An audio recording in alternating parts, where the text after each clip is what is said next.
مولانا اسحاق صاحب کا تعارف ہو گیا. یہ چوتھا استاد میری زندگی میں آیا. یعنی بات ڈاکٹر صاحب سے شروع ہوئی, پھر پیر نصیر الدین نصیر, پھر شیخ زبیر علی زئی, اور پھر مولانا اسحاق صاحب. مولانا اسحاق صاحب رحمہ اللہ تعالی, میں جب اہل حدیث کی طرف آیا نا تو مجھے جو بھی بندہ ملے نا مجھے کہ وہ اس بابے سے بچنا ہے آپ نے, فیصلہ آباد والا ایک, وہ ہے اہل حدیث ہے لیکن گمراہ ہے. اچھا, اور مجھے کچھ نہیں پتا کہ بابا کیا کہتا ہے, لیکن مجھے یہ پتا چل گیا کہ اس طرح کا وہ بابا ہے فیصلہ آباد میں, اور وہ ہے وہابی اور گمراہ ہے.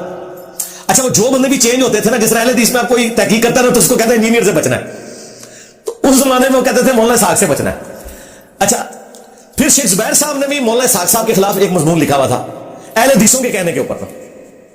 وہ مضمون بھی میں نے پڑھا ہوا تھا.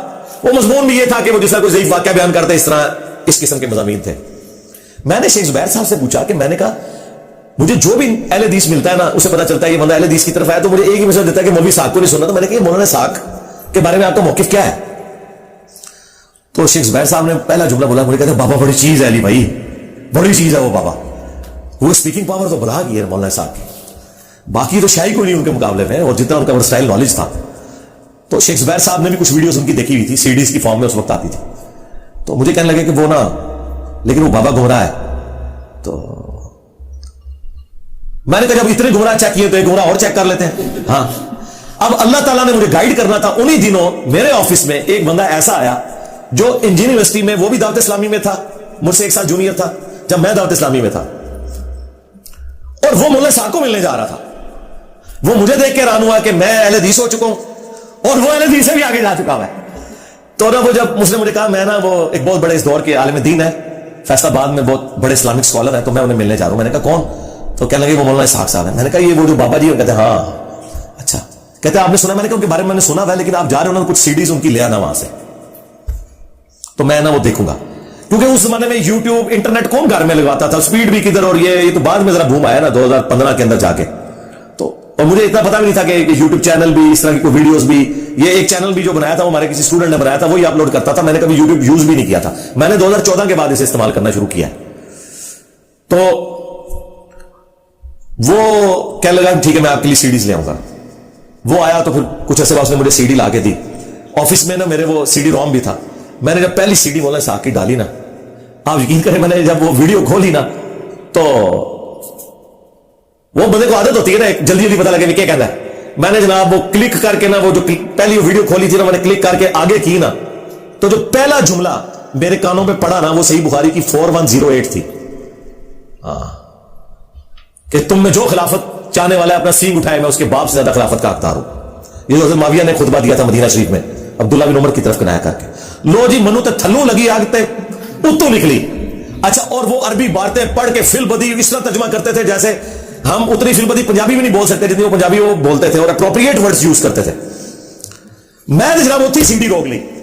میں جناب بخاری شریف کھول کے نا میں نے مکتبۃ الشاملہ کھولا تو 4108 ڈالی میں نے, اور وہ حدیث میرے سامنے آئی. میں کہا میں آگے جانا ہے. میں سیدھا ٹھک فون ملایا شیخ زبیر صاحب کو. میں نے کہا مجھے بتائیں اگر کوئی شخص یہ کہے کہ میں حضرت عمر سے زیادہ خلافت کا حقدار ہوں, ٹھیک ہے, تو مجھے کہا یہ کون گستاخ ہے جس نے بات کی ہے؟ میں نے کہا یہ معاویہ بن ابی سفیان رضی اللہ تعالیٰ عنہ. اور نہیں علی بھائی ہو ہی نہیں سکتا. میں نے کہا بخاری میں لکھا ہے. کہتے ہیں میں اتنے سال سے بخاری پڑھا رہا ہوں. وہ بخاری تو پڑھا رہے تھے نا. اچھا, اور شیخ زبیر صاحب کی بخاری میرے سے کھل گئی.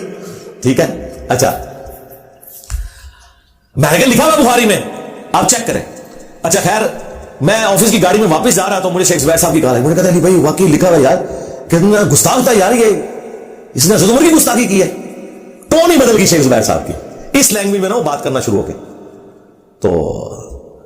تو میں نے کہا شیخ صاحب یہ سارا مسئلہ مجھے تو لگتا ہے ادھر سے ہی سارا خراب ہوا ہے. تو مجھے کہتے ہیں علی بھائی آپ کو پتا ہے حضرت معاویہ دور میں تو ممبروں پہ حضرت علی پہ سب و شتم بھی ہوتا تھا. اب یہ دوسری بات تھی جو شیخ زبیر صاحب مجھے خود بتا رہے ہیں. میں نے کہا اچھا. تو وہ کہتے ہیں دیکھیں نا, اسی لیے تو سنی علماء کہتے ہیں بس ثابت ہونے کے احترام کرنا ہے, باقی تو. اور مجھے کہتے ہیں یار وہ تو حدیث بہت خطرناک ہے علی بھائی. میں نے کہا کون سی؟ وہ تقتل الفیۃ الباغیہ یدعوهم الی اللہ ویدعونہ الی النار. اچھا, میں نے کہا وہ کہتے ہیں وہ جو عمار کو باغی جماعت قتل کرے گی. میں نے کہا شیخ صاحب سے, میں نے کہا یہ تو میں نے 2002-3 میں حدیث پڑھی ہوئی ہے, عمار کو باغی جماعت قتل کرے گی. میں نے کہا وہ تو حضرت علی حق پہ تھے, مخالف جماعت جو ہے وہ باغی تھی. وہ کہتے ہیں نہیں جو اگلے الفاظ ہیں. اچھا, وہ اگلے الفاظ میرے سے بھی اوور لک تھے. مجھے اتنا پتا تھا کہ عمار کو باغی جماعت قتل کرے گی. کیونکہ مسلم میں اتنی حدیث ہے، بخاری میں نا، مجھے کہتے ہیں جو اگلے الفاظ وہ بہت خطرناک ہے کہ مار انہیں جنت کی طرف بلائے گا اور جماعت جہنم کی طرف بلائے گی. اچھا جب یہ انہوں نے بات کی نا تو میں نے کہا ہو یہ پوری گیم مجھے سمجھ آ گئی ہے یہ مسئلہ کیا ہے. ٹھیک ہے، پھر تو یہ 2 حدیثیں انہوں نے مجھے بتائی، پھر میں انہیں حدیثیں بتایا کرتا تھا کہ اے بھی لکھی جائے، اے بھی لکھی جائے، اے بھی لکھی جائے. ٹھیک ہے، تو پھر مولانا اسحاق صاحب کی وہ سیڈیز آئیں تو اس میں وہ خلافت کے وہ 12 لیکچر بھی تھے ان کے پنجابی والے، حضرت عمر کی شہادت سے لے کے حضرت حسین کی شہادت تک. وہ یقین کریں میں نے 2 راتیں جاگ کے وہ میں نے ختم کر دیے لیکچر. تو میری حالت تھی کہ میں اڈا تے میں مولانا اسحاق کو پہنچ جاؤں. ٹھیک ہے، اچھا خیر یہ ساری چیزیں میں نے پھر نا اسی دوران میں نے وہ ویڈیوز میں بھی یہ چیزیں کچھ ریکارڈ کریں. 2011 10 دسمبر کو حسینیت اور یزیدیت کا تحقیقی جائزہ، اس دوران میں مولانا اسحاق صاحب کے لیکچرز دیکھ چکا ہوا تھا اور مجھے پتا چل گیا کہ یار یہ مولوی اسحاق تو یہ تو کوئی بکری شے ہے، یہ اگلا سٹاپ ہمارا مولوی اسحاق ہے.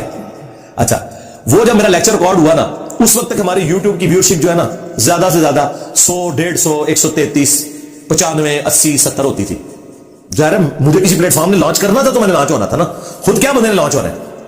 میرا یہ حسینیت اور یزیدیت والا لیکچر جب اپلوڈ ہوا نا 10 دسمبر 2011 کو ریکارڈ ہوا تو یہ لیکچر ہر اس بندے نے دیکھ لیا جس کو نہیں دیکھنا چاہیے تھا، یعنی اہل حدیثوں کے مولوی، اور وہ 2-3 مہینے میں 5000 کراس کر گیا. اب تو 2-3 منٹ میں ہماری ویڈیو 5000 کراس کر جاتی ہے. تو ان 5000 میں وہ سارے ٹوٹل اہل حدیث اتنے ہی ہوں گے کوئی تھوڑا بہت سمجھ رکھنے والے ہیں، انہیں سارا دیکھ لیا وہ سارے شیخ زبیر صاحب سے مغد، اور پھر وہ آپ کڑی جوڑ لیں. اچھا وہ سی ڈی نہ کسی نے مولانا اسحاق صاحب کو بھجوائی یوٹیوب سے ڈاؤن لوڈ کر کے. مولانا اسحاق صاحب نے وہ لیکچر دیکھ لیا میرا نا حسینیت اور یزیدیت کا تحقیقی جائزہ. مولانا اسحاق صاحب کو کسی اسٹوڈنٹ نے باہر سے فون کر کے کہا کہ مولانا آپ کے جو اسٹوڈنٹ ہے نا اس نے تو ایک لیکچر میں سب کچھ ریکارڈ کرا دیا جو آپ نے 12 لیکچر میں ریکارڈ کرایا ہوا ہے بڑے طریقے سے، اور اردو میں کرایا، آپ کے تو پنجابی میں تھے. تو مولانا اسحاق صاحب نے کہا کہ وہ 200 منڈا کیڑا ہے. حالانکہ میں کوئی شاگرد نہیں تھا ان کا اس وقت، میری کو ملاقات تھی، ہاں ویژول شاگرد تھا کہ میں نے ویڈیو سے لرن کیا تھا، کچھ میری اپنی بھی تحقیق تھی. تو میں نے نا مولانا اسحاق صاحب نے مجھے پیغام بھجوایا ایک بندے کے تھرو کہ علی کو وہ مجھے آ کے ملے فیصلہ بات نا. تو میں نے کہا ٹھیک ہے، کوئی بھی چھٹی آئی تو میں، کیونکہ ویکینڈ پہ تو میں نے جیلم جانا ہوتا تھا، کوئی ویکینڈ سے علاوہ کوئی چھٹی آئی تو میں جاؤں گا. بائی چانس انہی دنوں میرا 23 مارچ 2012 23 مارچ کی یوم پاکستان کی چھٹی ہوا کرتی تھی اور وہ جمعے کے دن آ گیا. 3 چھٹیاں ہوگی ہماری، جمعہ ہفتہ اتوار. تو میں نے کہا چلو یہ جمعے کی چھٹی ہے، ہفتہ اتوار جیلم گزاریں گے. تو جمعے کی چھٹی ہم 23 مارچ 2012 کی مولانا اسحاق صاحب کے پاس. میں نے اپنے جو دوست تھے جن کے گھر میں درس بھی دیتا تھا I-10 میں، انہیں میں نے کہا، ان کا ٹھیک ہے جی گاڑی ریڈی ہے، موٹر وے سے جائیں گے.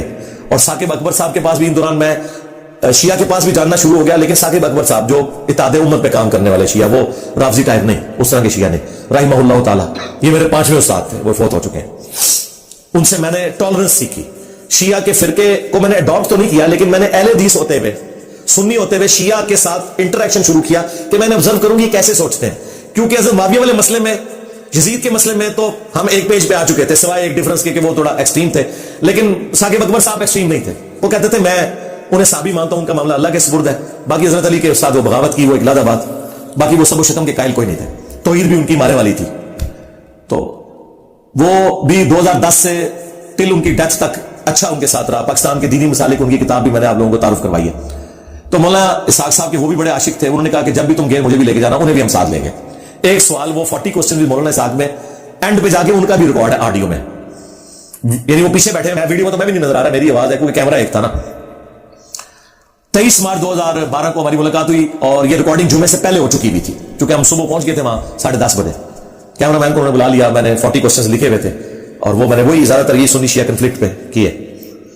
سرکار وہ جو 40 کوسچنز ہے نا، وہ علم کا وہ شاہکار خزانہ ہے. وہ آپ جب بھی دیکھیں گے نا آپ کو نئی بات اس میں سے پتا چلے گی. 10 دفعہ تو میں دیکھ چکا ہوں خود. ہر دفعہ میں کہتا ہوں یار یہ مولانا صاحب نے جو ایک چھوٹا سا جملہ بولا تھا، اچھا یار یہ بہت بڑی بات تھی، اس سے ریلیٹ ہوتی ہے. اس وقت تو ہم کیجول، ظاہر ہے کہ مجھے ٹینشن تھی، میں نے سوال بھی پورے کرنے 1.5 گھنٹے میں، جواب بھی. ہر دفعہ کوئی نہ کوئی جملہ اور ایسا چھکا مارتے تھے کہ جناب وہ بات صرف مولانا صاحب کے دماغ میں ہی آتی تھی. تو وہ ریکارڈنگ، وہ میری پہلی اور آخری ملاقات تھی. اس کے بعد میری ان سے ملاقات نہیں ہوئی. اور بہرحال علی الحسن نقوی صاحب کی تو روزانہ ہی فون پہ بات ہوتی تھی مولانا اسحاق صاحب کے ساتھ. اور اگر خدا نخواستہ ان کی وائف فون اٹھا لے تو ان کو کافی بے عزتی بھی کروانی پڑتی تھی، کیونکہ 1.5 گھنٹہ ضائع کرتے تھے. تو یہ فون کرتے رہتے تھے، اگر ان کی وائف اٹھائے تو کہتے ہیں میں بند کر دیتا تھا. مولانا صاحب اٹھا لے تو وہ تو آپ کو شوقین مزاج تھے, آپ کو بندہ فون پہ کر رہا ہے 1.5 گھنٹہ وہ سوالوں کے جواب ہی دے رہے ہیں. تو مولانا صاحب کی وفات کے بعد مجھے علی الحسن نقوی نے بات بتائی کہ مولانا صاحب مجھے یہ کہتے تھے کہ میرے بعد اگر کوئی بندہ ہے نا جو یہ اہل بیت کا دفاع کرے گا وہ مجھے علی نظر آتا ہے, یہ اس مسئلے کو آگے لے کے چلے گا. لیکن یہ بات انہوں نے مجھے نہیں کبھی کی, میں کیوں جھوٹ بولوں, لیکن یہ بات انہوں نے بارہا ان سے کی تھی, اور یہ تو ان کی بات تھی, وہ کرامت ظاہر ہوئی. مولانا صاحب نے کیا کرنا تھا یا مودودی نے کیا کرنا تھا جو میں نے کر دیا, اور میں نے بھی کیا کرنا تھا اللہ نے کروا دیا. ہاں ماساتی طور پہ سب کچھ ہوا. خیر بہرحال مولانا صاحب کی ڈیتھ ہوگی 28 اگست 2013 کو, اور اسی سال 10 نومبر 2013 کو شیخ زبیر صاحب کی ڈیتھ ہوگی. دونوں استاد چلے گئے. عام الحزن ہے میرے لیے, غم کا سال ہے. دونوں کے جنازوں میں بھی شامل ہوا, وفات تک یعنی وہ قبرستان دفنانے تک شریک رہا, اور دونوں دفعہ علی نقوی کو بھی میں ساتھ لے کے گیا. اور شیخ زبیر صاحب سے میں نے تعارف کرایا علی الحسن نقوی کا, اور مولانا صاحب کے ساتھ تو وہ ویسے ہی تھے, تو ان سے بھی کافی ساری چیزیں.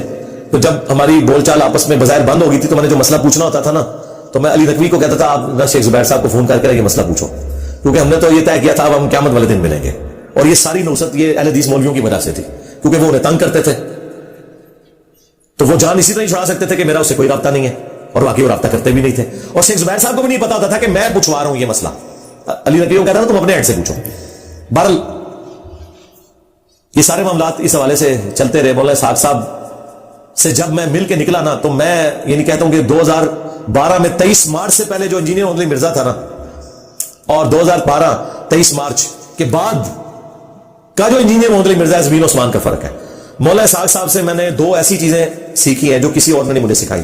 ایک تو یہ کہ بیٹا جس سے بھی اختلاف ہو جائے اسے کافر نہیں کہنا, علمی اختلاف کر لینا, اور دوسرا نماز ساروں کے پیچھے پڑھنی ہے. یہ میں ٹیکنیکلی قائل ہوا, ورنہ جتنا عرصہ میں بریلوی تھا میں اہل حدیثوں کے پیچھے نماز نہیں پڑھتا تھا, اور جب کٹر اس طرف گیا تو میں بریلویوں کے پیچھے نمازیں پڑھنا چھوڑ گیا تھا. کہیں مجبوراً ہو جائے تو پڑھ لیا, ادروائز میں نہیں پڑھتا تھا. لیکن مولانا صاحب نے میرا یہ عقدہ حل کیا, اور یعنی یہ ہمارے وہ آخری استاد جن تک ہم پہنچے, جن سے یعنی علم حاصل کیا. اور یہ 5 کے 5 استاد جو میرے ہیں, یہ آپ سمجھ لیں پنجتن باغ کی نسبت میں یعنی ان کی نسبت سے میرے بھی 5 استاد ہیں. ڈاکٹر اسرار صاحب, پیر نصیر الدین صاحب, اور اس کے بعد شیخ زبیر علی زئی صاحب, اور ثاقب اکبر صاحب, اور مولانا اسحاق صاحب رحمہم اللہ اجمعین ورضی اللہ عنہم اجمعین وعلیہم السلام اجمعین آمین.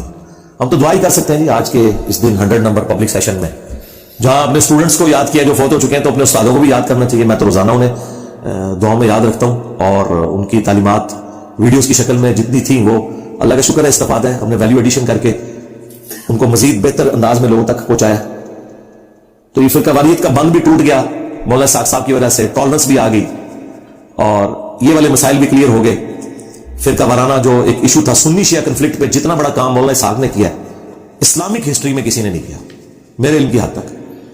مولانا مودودی نے بھی ایک خاص حصے کو پکڑا نا خلافت و ملوکیت, لیکن باقی زیادہ تر مسائل ہمارے حل کیے ہیں مولانا صاحب نے. اور انہوں نے یہ سارا جو بند ہے نا سنی شیعہ دراڑ جو ہے یہ فل کی, اور پھر جس طریقے سے ہم نے اس کو لوگوں کے سامنے پریزنٹ کیا ہے وہ الحمدللہ ایک سمجھ لیں بلیک اینڈ وائٹ میں 2+2=4 میتھمیٹیکلی ایک ایک چیز لوگوں کے سامنے آ گئی. بل مجھے اس بات کی خوشی ہے کہ میری ویڈیوز جب ریکارڈ ہونی شروع ہوئی ہیں اکتوبر 2010 میں پراپرلی, اس سے پہلے ایک دکا ویڈیوز تھیں جو قرآن کلاسز 2010 سے شروع ہوئی, اور پھر اسی میں سے آگے سارا سلسلہ. تو میں نے آپ 2010 کی میری جو اکتوبر 2010 کی پہلی قرآن کلاس ہے اس میں بھی دیکھیں میں نے فرقہ واریت کے خلاف بولا ہوا. تو یعنی اس دعوت کے پلیٹ فارم سے جب بھی بات کی کسی فرقے کو سپورٹ نہیں کی. البتہ پہلے دن بھی کہتا تھا کہ میں اہل حدیث کے منہج کو سب سے بہتر سمجھتا ہوں, آج بھی کہتا ہوں, باوجود اس کے کہ مجھے سب سے زیادہ تکلیفیں ان سے اٹھانی پڑی. شروع میں سب سے زیادہ تکلیفیں بریلویوں سے اٹھانی پڑی, لیکن آج بھی میں بریلوی, دیوبندی, اہل حدیث, شیعہ سب کو مسلمان سمجھتا ہوں. علمی اختلاف اپنی جگہ, قادیانیوں کو ہم کافر سمجھتے ہیں, نصیریہ کو کافر سمجھتے ہیں, لیکن باقی جتنے مسلمانوں کے فرقے ہیں ان کو ہم الحمدللہ مسلمان سمجھتے ہیں اور علمی اختلاف کرتے ہیں, لیکن نفرت نہیں کرتے. جب کبھی کوئی بڑا عالم آ جائے میں اس کے پیچھے نماز پڑھتا ہوں. ہماری اکیڈمی میں بھی ہے, اسے امامت پہ کھڑا کرتے ہیں کہ بھائی آپ پڑھائیں نماز, ہمیں کوئی آر نہیں سوالے سے, ہماری نماز ہو جاتی ہے. بھائی آپ کے ہمارے پیچھے ہو یا نہ ہو, ہماری آپ کے پیچھے ہو جائے گی, کیونکہ ہم تو ان پہ ترس کھاتے ہیں, بیچاروں کو پتہ ہی نہیں ہے یہ کنویں کے مینڈک ہے.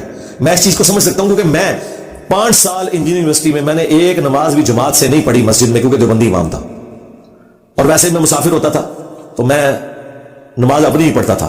مسجد میں پڑھنی ہے تو الگ سے اپنے 2 فرض پڑھنے ہیں, کمرے میں پڑھنی ہے تو اپنی علاقہ سے پڑھنی ہے, جماعت بھی کرانی ہے تو اپنی جماعت کرانی ہے. اتنا کٹر تھا میں, لیکن جب کٹر ٹوٹا تو یہ بات سمجھ آئی کہ یار یہ سارا فراڈ ہی چل رہا تھا.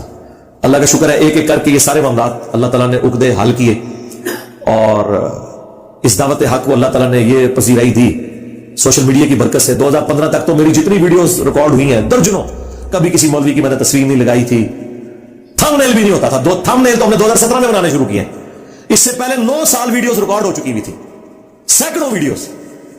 یہ تو جب مولوی 2015 میں میرے سامنے آئے اور انہوں نے بھائی نے مجھے للکارا تو پھر ان کے اوپر میں نے اکا دکا کلپ شروع کیے اور پھر زیادہ ہنگامہ کھڑا کیا انہوں نے۔ پہلے تو انہیں سمجھ نہیں آئی نا کہ یہ کیا ہونے جا رہا ہے، لیکن جب ان کا ٹائٹینک ڈوب گیا تو انہیں پتا چلا کہ تمہارے ساتھ بہت کچھ ہو گیا، اب تو یہ جو مرضی کریں، اب تو میرا چیلنج ہے یہ قرآن و حدیث بھی بیان کریں گے نا تب بھی لوگ کہیں گے پہلے دیکھیں گے پھر مانیں گے کہ تم لوگ جھوٹے ہو۔ اب ان کی کریڈیبلٹی کا حال یہ ہو چکا ہے، تو اب یہ جتنا مرضی چیخیں، ان کے ساتھ جو ہونا تھا وہ ہو گیا۔ اور آخر میں وہ بات کروں گا جو اکثر میں اپنے ان قریبی دوستوں سے کرتا ہوں جو ہمیں سمجھاتے تھے کہ ہاتھ ہلا رکھو 3 معاملات میں۔ ایک عقیدہ توحید پہ میری 0 ٹالرنس بھی ہے، نہ میں نے کوئی پچھلا چھوڑا نہ کوئی اگلا چھوڑا۔ نمبر 2، بابوں کا میں دشمن ہوں اس وجہ سے کہ انہوں نے رسول اللہ کی مخالفت کی، ان کی تعلیمات، ان کا تو دشمن نہیں، ان کی تعلیمات کا جو ہم تک پہنچی، ان کا معاملہ اللہ کے سپرد۔ اور بابوں سے مراد وہ ہیں جو غدار باب ہیں، اس سے مراد بخاری مسلم نہیں ہے جنہوں نے رسول اللہ کے ساتھ وفاداری کی ہے صلی اللہ علیہ وسلم۔ ان کو لے کے تو ہم چل رہے ہیں، ان کی تو کتابیں احترام سے رکھی ہوئی ہیں۔ اور تیسری چیز بنو امیہ، لوگ سمجھتے تھے کہ یہ ٹاپک ہماری دعوت کو نقصان پہنچائے گا۔ آج دیکھ لیں دنیا میں جتنے لوگ ہمارے اس دعوت حق کی وجہ سے رسول اللہ کے ساتھ اٹیچ ہوئے ہیں، میرے ساتھ نہیں، کیونکہ نہ تو میری کوئی چندہ بک، نہ کوئی مسجد، نہ کوئی مدرسہ، نہ کوئی فرقہ، نبی اسلام کے ساتھ جو لوگ اٹیچ ہوئے ہیں اس دعوت حق کی برکت سے، ان کے جب ہم نے لائیو سیشنز میں انٹرویو کیے ہیں 90% سے زیادہ وہ لوگ ہیں جنہیں ہمارا تعارف نیگیٹو ہوا ہے، اور یہ میں احتیاطاً کہہ رہا ہوں ایسے 99% ہی نیگیٹو تعارف والے ہیں۔ اور نیگیٹو تعارف میں بھی بابے یعنی گستاخانہ عبارتیں ان کی، چشتی رسول اللہ، اشرف رسول اللہ، باقی صاحب و شکر کی باتیں، اور بنو امیہ، مسئلہ یزید اور امیر شام کا ایشو، اور توحید کے بارے میں میرا سخت سٹانس۔ یہ وہ 3 چیزیں جو ہماری سٹرینتھ بنی ہیں۔ لوگ اہل بیت کی محبت میں توحید پہ آ گئے اس مسئلے میں ڈیپ کرتے ہوئے۔ لوگ بابوں کے خلاف جو گستاخانہ مواد جو میں نے اکٹھا کیا، جسے میں نے انجینئرنگ یا انجینئر کی ڈاکٹرین نام دیا ہے، جو میں نے پوائنٹ نمبر 10 میں بھی بیان کیا تھا کہ پلوان کو اس کے زور پہ گرانا ہے، اور وہ ہمارا کام کر گیا۔ یہ وہ نیگیٹو چیزیں تھیں جس کی وجہ سے آپ اگر میری 12-15 سال پہلے کی ویڈیوز دیکھیں، 12 سال کی، ان کے نیچے 90% کمنٹس میرے خلاف ہوتے تھے کہ بزرگوں کا گستاخ ہے، یہ دیکھو کیسے فلاں بزرگ کا نام لے رہا ہے۔ اور آج جو لوگ مجھے کہتے تھے نا گستاخ، آج انہوں نے میمز والے چینل بزرگوں کے خلاف بنائے ہوئے ہیں۔ جو لوگ ہمیں کل تک کہتے تھے نا کہ آپ حضرت معاویہ رضی اللہ تعالیٰ کے مسئلے میں ذرا ڈر بھی اختیار کریں، باتیں ٹھیک ہے لیکن یہ بیان نہ کریں، آج وہ ہمیں گلا کرتے ہیں آپ رضی اللہ عنہ کیوں کہتے ہیں، یعنی وہ دوسری طرف چلے گئے۔ اور ہم نے انہیں روکا کہ نہیں بھائی، علم کی بنیاد پہ فیصلہ ہوگا، صحابی کا احترام ہوگا اس شخص کے اعمال کی وجہ سے نہیں، نبی اسلام کی نسبت کی وجہ سے۔ اور نبی اسلام کی نسبت کی وجہ سے جو اس نے امت کو یا اہل البیت کو تکلیفیں دی ہیں، اس میں ہم اس کا جھوٹا دفاع بھی نہیں کریں گے، کیونکہ وہاں نبی اسلام نے ہمیں کہا ہے کہ غدیر خون پہ کھڑے رہنا، قرآن کو پکڑ لینا، اور اہل بیت کے معاملے میں تمہیں اللہ کا خوف دلاتا ہوں، صحیح مسلم کی جو حدیث۔ تو توحید بھی اللہ کے فضل سے انبیاء والی اس پلیٹ فارم سے بیان ہوئی ہے، اور اہل البیت کا دفاع بھی اس پلیٹ فارم سے ہوا ہے۔ یہ پلیٹ فارم غدیر خون۔ میرے دوستوں نے یہ ویڈیو مکمل دیکھ لی، تو کیسی لگی آپ کو ویڈیو؟ امید کرتا ہوں کہ آپ کو اچھی ویڈیو لگی ہوگی، آپ کے علم میں اضافہ ہوا کہ نہیں ہوا، آپ ہمیں کمنٹس کر کے بتائیے گا، اور ایسی اچھی ویڈیو دیکھنے کے لیے ہمارے چینل کو سبسکرائب کیجیے گا۔ اوکے، اللہ حافظ۔